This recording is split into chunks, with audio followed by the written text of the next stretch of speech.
two-faced promises to Ukraine. Greetings on Valentine's Day. Today's meal includes: the Ukrainian ambassador to the United States received a promise from President Biden last week that America is united in our support for your country. We will support you for however long it takes. The opposite is the administration's message to the Ukrainians. According to a fresh report released this morning, the United States cannot supply help forever, thus future aid packages may be substantially smaller than initially anticipated. This is a continuation of Biden's behavior of making the most appealing public statements, enjoying the adulation that follows, and delaying facing the harsh facts. It is not the least bit unexpected that the president's crew is preventing him from answering any questions regarding the unidentified flying objects that have been shot down over North America, given that he is unable or unwilling to correctly characterize the practices of his own government. The idea that the president doesn't genuinely speak for his administration and that what he says at any particular time may or may not be consistent with the official U.S. government viewpoint has become widely accepted throughout the nation and the world. Speaking to Oksana Markarova, the Ukrainian ambassador to the United States, during his State of the Union address last week, President Biden said, "Ambassador, America is united in its support for your country. We will support you for however long it takes." The Biden administration is reportedly communicating the exact opposite to the Ukrainian government behind closed doors, according to this morning's Washington Post report. Biden officials claim that recent aid packages from Congress and America's allies constitute Kyiv's best chance to significantly alter the path of the war, despite pledges to support Ukraine as long as it takes. The Republican-controlled House is home to many conservatives who have promised to withdraw their support, and it is still unknown how long Europe will be willing to finance the war effort. One senior administration official said of Ukraine's leaders, "We will continue to attempt to impress upon them that we can't do anything and everything forever." The individual noted that it was the administration's quite strong belief that it would be challenging to continue receiving the same level of security and financial support from Congress while requesting anonymity to discuss delicate diplomatic affairs. The official said, "As long as it takes" refers to the degree of confrontation.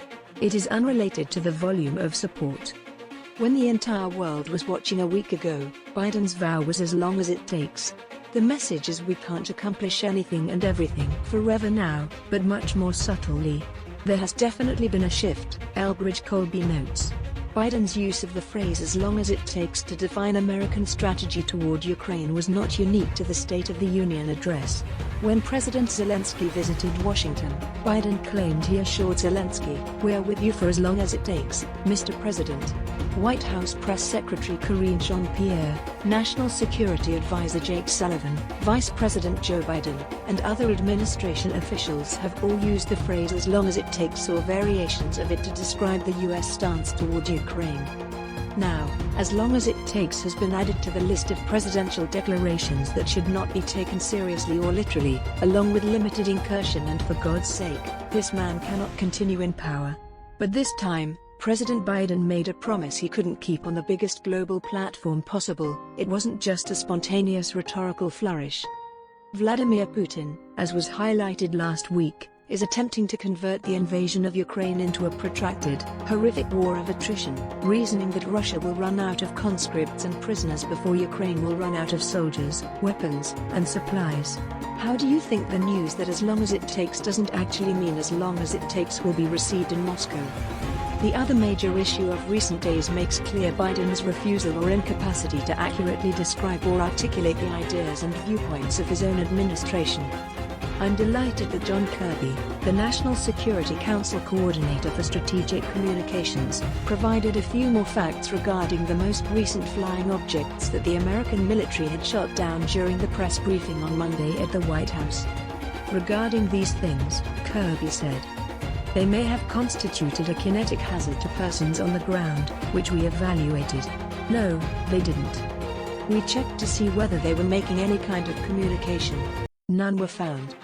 We looked to see if they were moving or if they had any propulsion systems. There were none to be found. And we took sure to check if they were manned or not. No, they weren't. However, we did determine that they did represent a threat to commercial aviation traffic and that their altitudes were significantly lower than the Chinese high-altitude balloon." And even while we have no particular reason to believe that they were conducting any kind of surveillance, we couldn't completely rule it out. According to a Pentagon memo sent to lawmakers on Monday, CNN has learned a few more details about the unidentified flying object that was shot down in Canadian airspace on Saturday. The memo states that the object appeared significant and sensitive issue like ongoing Chinese espionage activities. But I'm sure the president will look for answers as long as it takes when it comes to these incursions and potential weaknesses in our capacity to defend our airspace. That's today's latest news. Don't forget to subscribe, like, and comment so that this channel can continue to exist. Thank you for listening to the end and I hope it's useful. Significant and sensitive issue like ongoing Chinese espionage activities. But I'm sure the president will look for answers as long as it takes when it comes to these incursions and potential weaknesses in our capacity to defend our airspace. That's today's latest news. Don't forget to subscribe, like, and comment so that this channel can continue to exist. Thank you for listening to the end and I hope it's useful.